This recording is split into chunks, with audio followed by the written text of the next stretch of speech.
জাতীয়করণ প্রত্যাশী জোটের লাগাতার অবস্থান কর্মসূচি শুরু হবে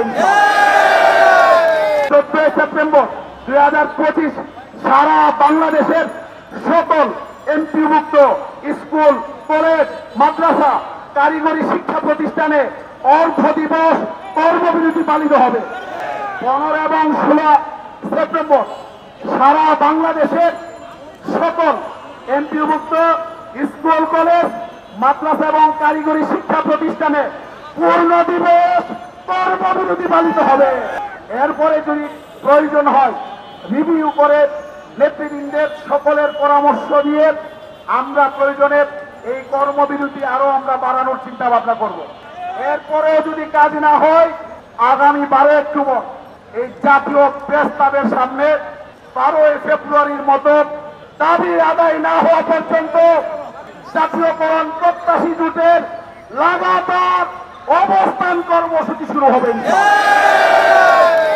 সরকারের যদি শুভবুদ্ধিরিত হয় ভালো, আর যদি না হয় সরকারকে বলবো আজকের সকল গোয়েন্দা রিপোর্ট একসাথে করেন। সারা বাংলাদেশে যেভাবে শিক্ষকদের জনস্রোত নেমেছে, 50,000 শিক্ষক যেভাবে এখানে এসেছে, যদি দাবি মেনে না নেন শিক্ষা ব্যবস্থা কিন্তু আপনাদের স্থবির হয়ে যাবে।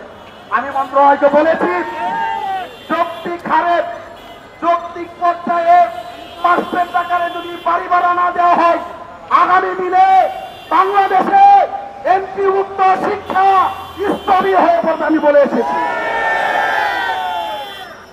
আমরা সরকারকে কোনো বেকায়দায় ফেলতে চাই না, কারণ এই সরকার আমাদের শিক্ষার্থীদের রক্তের উপর দাঁড়িয়ে তারা মস্তরে বসেছে। সুতরাং এই সরকার সাসপেন করে টিকে থাকুক এবং আমাদের দাবি দাওয়াগুলো তাদের মাধ্যমে পূরণ হোক, আমরা সেই আশাবাদ ব্যক্ত করছি।